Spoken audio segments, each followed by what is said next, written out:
Hi friends, welcome to Zeenath's world. இன்றைக்கி நம்ம சூப்பரான வேர்க்கடலை சட்னி தான் பண்ண போகிறோம். இப்போ நான் இங்கே பேனில் 1 கப் வேர்க்கடலையை நல்லா வறுத்துக்கிறேன்.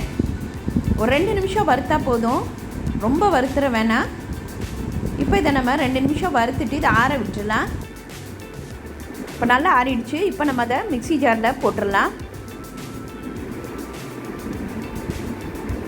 இது கூடவே 2 பீஸ் தேங்காவை சின்ன சின்னதாக மெல்லிசாக கட் பண்ணி போட்டுருவோம்.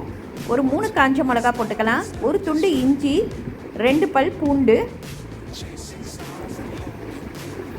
அது கூடவே பெருங்காயத்தூள் ஒரு 1/2 ஸ்பூன் போட்டுக்கோங்க. புளி சின்ன சைஸ் போட்டுக்கோங்க. உப்பு தேவையான அளவு. வாசனைக்கு நம்ம கொஞ்சமாக கருவேப்பிலை போட்டுக்கலாம்.